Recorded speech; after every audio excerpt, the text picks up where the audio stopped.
எல்லா ஹவுஸ் ஒய்ஃபுக்கும் ரிட்டையர்மெண்ட் வந்தாச்சு. எஸ், ஸ்டெப்ஸ்டோன் ஆலம், Western Ghats, Pollachi near Kovai. 20 plus luxurious amenities, lowest maintenance cost, rupees 37 lakh.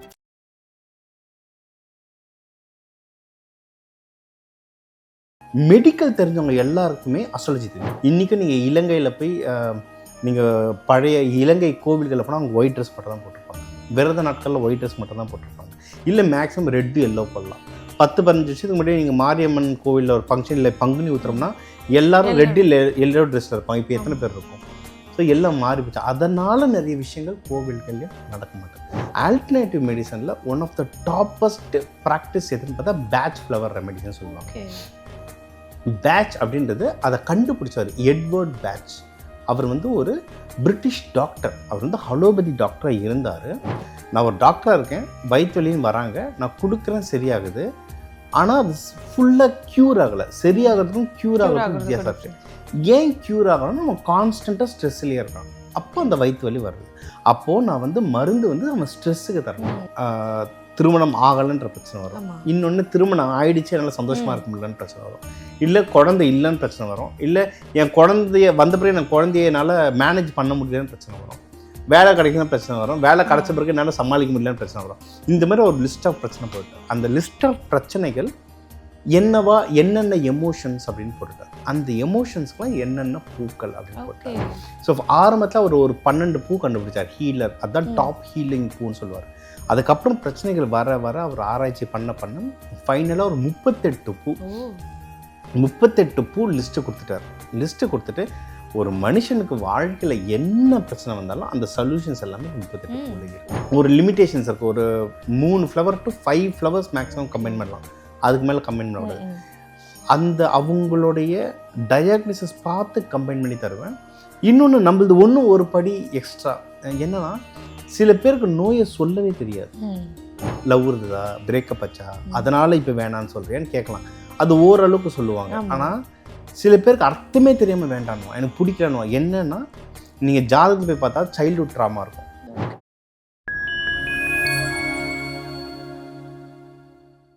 Fine time Chakra நேயர்களுக்கு வணக்கம். இன்றைக்கு நம்மளோட நிகழ்ச்சியில் ஆஸ்ட்ராலஜர் டிவைன் தினேஷ் சார் நம்ம கூட இணைஞ்சிருக்காரு. வணக்கம் சார். வணக்கம், எப்படி இருக்கீங்க? நல்லா இருக்கேன் சார், நீங்கள் எப்படி இருக்கீங்க? ஓகே சார், நம்ம வந்து ஜோதிடத்தில் நிறைய விஷயங்கள் வந்து பேசியிருக்கோம். நம்ம மாத ராசி பலன் கூட பார்த்துருக்கோம். ஆனால் அதையும் தாண்டி நிறைய விஷயங்கள் ஜோதிடத்தில் இருக்குது. அதை சார்ந்து அப்படின்னு பார்க்கும்போது இந்த மலர் மருத்துவம் சார். ஸோ நீங்கள் மலர் மருத்துவம் அதை பற்றி உங்களுக்கு தெரியும். ஸோ அதை பற்றி தான் நீங்கள் கேட்க போகிறோம். ஃபர்ஸ்ட் மலர் மருத்துவம்னா அது எப்படி யூஸ் ஆகுது, அது எப்போலேருந்து நம்ம வந்து ஃபாலோ பண்ண தொடங்கணும் அப்படின்ற ஒரு இன்ட்ரோ சொல்ல முடியும்? சரி, மலர் மருத்துவம் முன்னாடி முதல்ல அஸ்ட்ராலஜி பற்றி சொல்லிடுறேன். அஸ்ட்ராலஜி என்னன்னா மாஸ் ஆஃப் ஆல் சப்ஜெக்ட்ஸ். நீங்கள் வந்து மெடிக்கல் எடுத்தாலும் அஸ்ட்ராலஜியில் வரும். நீங்கள் வந்து இப்போ ஒரு கோர்ட்டு கேஸ் விஷயம்னாலும் அஸ்ட்ராலஜியில் பார்க்கலாம். ஒரு வீடு கட்டுறதுனாலும் அஸ்ட்ராலஜி பார்க்கலாம். ஒரு கல்யாணம், குழந்தை பேர், அதனால் லைஃப்பில் என்னென்ன தேவைப்படுமோ அதனால் அது எல்லாமே அஸ்ட்ராலஜி கீழே வரும். Astrologer is like king of all சப்ஜெக்ட்னு சொல்லலாம். இது ஒன்று. இன்னொன்று, ஆதி காலத்தில் வந்து நிறைய மெடிக்கல் தெரிஞ்சவங்க எல்லாருக்குமே அஸ்ட்ராலஜி தெரியும். ஒரு 100 இல்லை ஒரு 200 இயர்ஸ்க்கு முன்னாடி, அதாவது பிரிட்டிஷ் வரதுக்கு முன்னாடி வச்சுக்கோங்களேன், வைத்தியர்கள் எல்லாருக்குமே பெரும்பாலும் அஸ்ட்ராலஜி தெரிஞ்சிருக்கும். அஸ்ட்ராலஜர்ஸ்க்கு வைத்தியம் தெரிஞ்சிருக்கும். அதாவது நீங்கள் வர்றதுக்கு முன்னாடி நாடி பார்த்து சொல்லுவோம். நாடி பார்க்காம ஒரு உருவம் நடந்து வரும்போதே பார்த்தே சொல்லுவாங்க, இவர் இதில் வீக்காக இருக்கார், இது எது பிரச்சனைன்ட்டு. இல்லை கட்டத்தை வச்சு என்ன மாதிரி நோய்கள் வரப்போகுது. இப்போ ஒரு ராஜா இருக்காருன்னா அந்த கட்டத்தை வச்சு சொல்லுவாங்க, இந்த ராஜாவுக்கு குழந்தை பாக்கியம் இருக்குது, இந்த ராஜாவுக்கு இந்த மாதிரி நோய் வரும், இப்போவே இவர் இப்படி ரெடி பண்ணதுன்னு சொல்லுவாங்க. ஸோ அஸ்ட்ராலஜியும் மெடிக்கலும் வேறு கிடையாது. இது ஒன்று. எனக்கு ஏன் ஃப்ளவர் மெடிசன் நான் கையில் ஃபஸ்ட்டு ஃப்ளவர் மெடிசன்னா என்னன்னு சொல்றதுக்கு முன்னாடி அதை நான் ஏன் கையில் எடுத்தேன்னா, இப்போ நம்ம அஸ்ட்ராலஜி வந்து என்னென்னா, கடைசியில் நம்மளுக்கு வந்து என்ன தேவை, சூரியன் இந்த வீட்டில் இருக்கார், புதன் அந்த வீட்டில் இருக்கார், இதெல்லாம் ஓகே. கடைசியாக என்ன தேவை, எனக்கு நல்லது நடக்குமா நடக்காது, வீடியோ பார்க்குறவங்களுக்கு அதுதான் தேவை. அதுக்கு நம்ம என்ன சொல்கிறோம், பரிகாரம் சொல்கிறோம். இப்போ எல்லாருமே கோவிலுக்கு போகிறோம். எல்லாருக்குமே கோவில் போகிறது சரியாகுதான்னு கேட்டால் எல்லாருக்குமே கிடையாது. ஏன்னா வழிமுறைகள் மாறிடுச்சு. நம்ம முன்னாடி கடவுளில் வேண்டின முறையோ கோவில்களுக்கு போன முறையோ வேறு, இப்போ டோட்டலாக வேறு. ஒரு ஐதீகம்னா கோவில் போகிறதுக்கு முன்னாடி அந்த கோவில் குளத்தில் குளிச்சுட்டு தான் போகணும். யாராவது செய்யுமா? இப்போ கோவில் குளத்துலேயே போய் இறங்க முடியாது. வருஷத்துக்கு ஒரு தடவை தடக்கிறோம், அவ்வளோதான். ட்ரெஸ்ஸு வந்து ஒயிட் ட்ரெஸ்ஸு, காட்டன் ட்ரெஸ்லாம் தான் போடணும்னு சொல்கிறாங்க. ஜீன்லாம் போட்டிங்கன்னா அந்த ரேடியேஷனே உள்ளே போகாது, அந்த எனர்ஜி உள்ளே போகாது. இன்றைக்கும் நீங்கள் இலங்கையில் போய் நீங்கள் பழைய இலங்கை கோவில்களில் போனால் அவங்க ஒயிட் ட்ரெஸ் மட்டும் தான் போட்டிருப்பாங்க. விரத நாட்களில் ஒயிட் ட்ரெஸ் மட்டும் தான் போட்டிருப்பாங்க. இல்லை மேக்ஸிமம் ரெட்டு எல்லோ போடலாம். 10-15 வருஷத்துக்கு முன்னாடி நீங்கள் மாரியம்மன் கோவிலில் ஒரு ஃபங்க்ஷனில் பங்குனி ஊத்துறோம்னா எல்லாரும் ரெட்டு எல்லோ ட்ரெஸ்ஸில் இருப்பாங்க. இப்போ எத்தனை பேர் இருக்கும்? ஸோ எல்லாம் மாறி போச்சு. அதனால் நிறைய விஷயங்கள் கோவில்கள்லையும் நடக்க மாட்டேது. ஸோ அடுத்து வேறு என்ன சொல்யூஷன் போகும்போது தான் நான் மலர் மருத்துவம் எடுத்தது. மலர் மருந்து சூப்பராக ஒர்க் ஆகுது. சரிங்களா? இது வந்து ஒரு ஆல்டர்னேட்டிவ் மெடிசன். மெயின் மெடிசனாகவும் நிறைய இடத்துல ஒர்க் ஆகுது. பட் இது வந்து ஆல்டர்னேட்டிவ் மெடிசன் கீழே தான் இது வச்சுருக்காங்க. இது ஒன்று. இன்னொன்று, உடல் ரீதியாகவும் இது நிறைய ரிசல்ட் தருது. பட் இப்போதைக்கு அதை மன ரீதின்னு மட்டும்தான் சொல்லி வச்சுருக்காங்க. சரிங்களா? ஏன்னா அலோபதியும் ஆல்டர்னேட்டிவ் மெடிசன்ஸ் எல்லாமே தனித்தனியாக வச்சுட்டாங்க. மலர் மருந்துனா என்னென்னா ஒன்றுமே இல்லை. நம்ம சித்தா ஆயுர்வேதம் இருக்குது. சித்தா ஆயுர்வேதம் எதுலேருந்து எடுக்கிறோம்? ஒரு செடியோ மரமோ அதில் இருக்க எல்லா பார்ட்ஸ்லேருந்து எடுப்போம். வேர்லேருந்து எடுப்போம், ஸ்டெம்லேருந்து எடுப்போம், லீஃபு இலைகள்லேருந்து எடுப்போம், பூக்கள்லேருந்து எடுப்போம், நிறைய எடுப்போம். நம்ம சித்த ஆயுர்வேதாலாம் வந்து வயசே சொல்ல முடியாது, அவ்வளோ பல ஆயிரம் வருஷம் இருக்குது. இந்த மாதிரி அப்போது நம்ம ஊரில் ஒரு வைத்தியம் இருக்குது. அப்போ மற்ற நாட்டில் வைத்தியம் இல்லாமல் இருந்ததா? அப்படிலாம் கிடையாது. அந்தந்த ஜாகிரபிக்கு ஏற்ற மாதிரி அங்கங்கே இருந்தது. கிரேக்க நாட்டில் போனாலும் மூலிகைகள் வச்சு நிறைய ஆராய்ச்சி பண்ணியிருக்காங்க. லாட்டின் அமெரிக்கா போனாலும் மூலிகைகள் வச்சு நிறைய ஆராய்ச்சி பண்ணியிருக்காங்க. அதில் ஆல்டர்னேட்டிவ் மெடிசனில் one of the toppest practice எதுன்னு பார்த்தா பேட்ச் ஃப்ளவர் ரெமெடிஸ்ன்னு சொல்லுவாங்க. பேட்ச் அப்படின்றது அதை கண்டுபிடிச்சார் எட்வர்ட் பேட்ச். அவர் வந்து ஒரு பிரிட்டிஷ் டாக்டர். அவர் வந்து அலோபதி டாக்டராக இருந்தார். பட் என்னென்னா அவரை ட்ரீட்மெண்ட் பண்ணும்போது ஃபுல் க்யூர் ஆகலை. ஒரு மருந்து தரோம், அது ஏதோ ஒரு சைட் எஃபெக்ட். இப்போ வயிற்று வலிக்கு தரேன், 2 வாரம் கழிச்சு தலைவலின்னு வரும். அந்த கெமிக்கல் வேறு ஏதோ ரியாக்ஷன் ஆகுது, ஃபுல்லாக க்யூர் ஆக மாட்டேது. அப்போது அதுக்கு வந்து என்ன சொல்யூஷன் சொல்லிட்டு அவர் தேடி போகும்போது தான் நம்ம வந்து இப்போ சொல்லலை, அப்போது அலோபதியில் வந்து உடம்பை மட்டும்தான் பார்க்குறோம். மனசையும் கர்மா ரிலேட்டட் மெயினாக எமோஷன்ஸ் பார்க்க மாட்டோம். நம்ம வயிற்று வலின்னு சொல்கிறோம். ஏன் வயிறு வலி வருது? சாப்பிடாததுனால வயிறு வலி வரலாம், இல்லை அதிகமாக சாப்பிட்டதுனால வயிறு வலி வரலாம். சரி, இது வந்து நம்ம அலோபதி டாக்டர் பார்க்குறது. இன்னொன்று, ரொம்ப ஸ்ட்ரெஸ்னால வயிறு வலி வரலாம். இன்னொன்று, ஜெனட்டிக்காகவே அந்த வயிறு வலி இருக்கலாம். அதனால் எவ்வளோ வேரியேஷன்ஸ் இருக்குது. இதில் நிறைய பேர் ஸ்ட்ரெஸ்ஸுனால வயிற்று வலி வருது வந்து எதனால்? அது ஒரு எமோஷன். அப்போ மருந்து வயிற்று வலிக்கு தரணுமா இல்லை ஸ்ட்ரெஸ்ஸுக்கு தரணுமா? அவர் கேள்வி இதுதான். இப்போ நான் வந்து அலோபதி டாக்டராக இருக்கேன். அது வந்து இப்போ இருக்க அலோபதி தப்பு சொல்ல, அவர் சொன்னதை நம்ம சொல்கிறோம். நான் ஒரு டாக்டராக இருக்கேன், வயிற்று வலின்னு வராங்க, நான் கொடுக்குறேன், சரியாகுது. ஆனால் அது ஃபுல்லாக க்யூர் ஆகலை. சரியாகிறதுக்கும் க்யூர் ஆகிறதுக்கும் வித்தியாசம் இருக்குது. ஏன் க்யூர் ஆகணும்னா நம்ம கான்ஸ்டண்ட்டாக ஸ்ட்ரெஸ்லேயே இருக்கோம். அப்போ அந்த வயிற்று வலி வருது. அப்போது நான் வந்து மருந்து வந்து நம்ம ஸ்ட்ரெஸ்ஸுக்கு தரணும். ஸ்ட்ரெஸ்ஸுக்கு என்ன தருது? இப்போ இன்றைக்கி நம்ம ஸ்ட்ரெஸ்ஸுக்கெல்லாம் நிறைய மாத்திரை இருக்குது. அப்போது அந்தளவுக்கு இல்லை. அதுவும் வேறு ஏதாவது ஒரு சைட் எஃபெக்ட்ஸ் வருது. ஸோ எனக்கு வந்து நேச்சுரலாக ஏதோ ஒன்று தரணும், பாதிப்பு இல்லாதது தரணும். இந்த பேட்ச் ஃப்ளவர் ரெமடியில் என்னென்னா இதில் சைடு எஃபெக்ட்ஸே இல்லை. இது வரைக்கும் சைடு எஃபெக்ட் எதுவுமே யாரும் ஒன்றும் பெருசாக ப்ரூவ் பண்ணது கிடையாது. இன்னொன்று, இந்த பேட்ச் ஃப்ளவர்ன்றது புதுசாக வந்த விஷயங்கள் கிடையாது. இது வந்து நான் காலேஜ் படிக்கும்போதே ஒரு 20 வருஷத்துக்கு முன்னாடியே எனக்கு தந்தாங்க. அப்போவே நான் ஹோமியோபதி டாக்டர்ஸ் கூட உட்காந்து அதை நான் படிச்சிருக்கேன் நான். சரிங்களா? அதனால இவரே ஒரு 100 வருஷத்துக்கு முன்னாடி வாழ்ந்தவர் தான். சரிங்களா?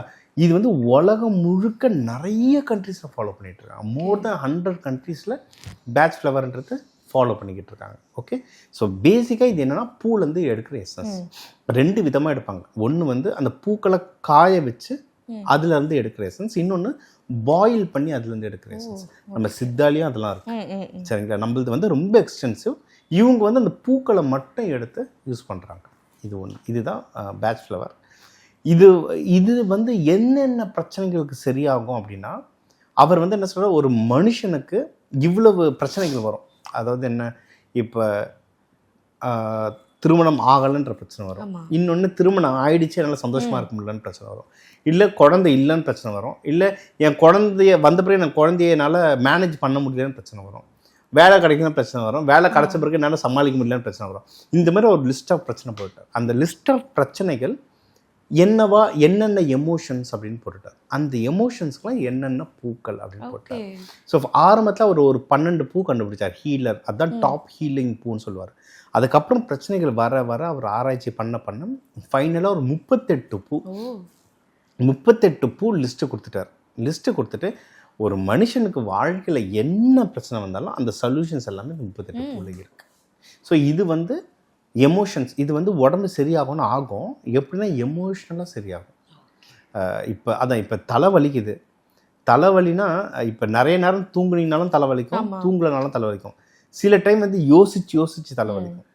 அந்த யோசிக்கிறத ஸ்டெபிலைஸ் பண்ணுறதுக்கு என்ன மருத்துவம் இருக்கு? அது வந்து நேச்சுரலாக இது தர்றது தான். அதனால் அவர் வந்து ஹலோபதியிலேருந்து கடைசியில் அவர் வந்து நேச்சுரோபதிக்கு மாறிட்டார். நேச்சுரலாக எப்படி க்யூர் பண்ண முடியுமோ அதை பண்ணணும்னு சொல்லிட்டு அதில் கொண்டு வந்தது தான் இந்த batch flower remedies. Okay sir, இது வந்து எல்லா நம்ம வாழ்நாளில் வரக்கூடிய எல்லா பிரச்சனைகளுக்கும் இதிலிருந்து நம்ம வந்து மருத்துவம் எடுத்துக்கலாமா? எஸ், ஆமாம், இது வந்து எல்லா பிரச்சனைகளுக்கும் எடுத்துக்கலாம். அகெயின் நான் இது வந்து ஒரு டிஸ்க்ளைமர் மாதிரியே போட்டுறேன், இது வந்து சப்போர்ட்டிவாக எடுத்துக்கலாம், மெயினாக வேண்டாம். ஏன்னா மெயினாக ஒர்க் ஆகுமானா இது வந்து நீங்கள் எவ்வளவு எக்ஸ்ட்ரீம் நோய் சொன்னாலும் அதுக்கு தந்துட்டு இருக்காங்க உலகம் முழுக்க.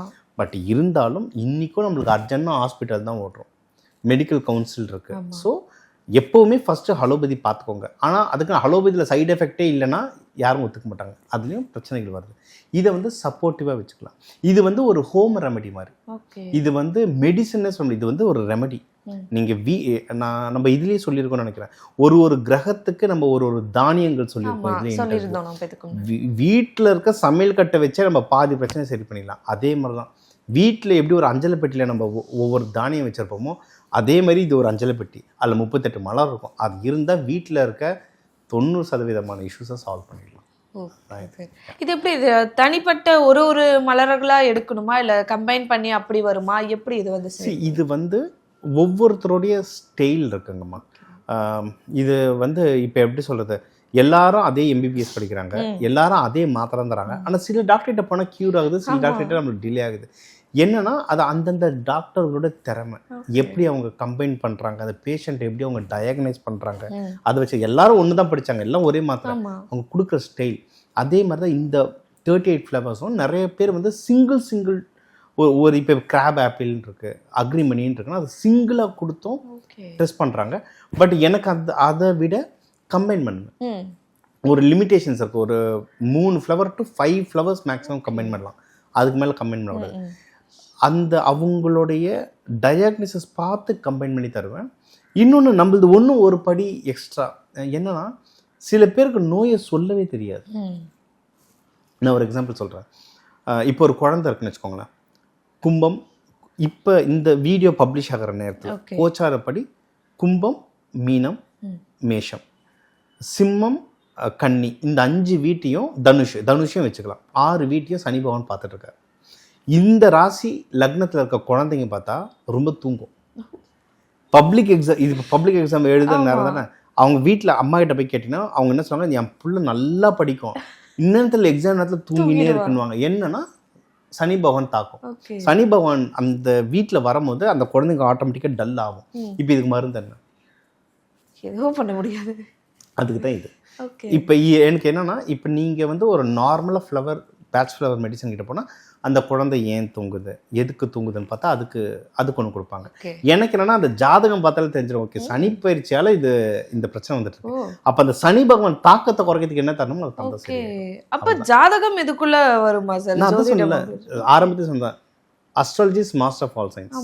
நான் ஜாதகத்தையும் ஒரு டூலாக யூஸ் பண்ணிக்கிறேன்.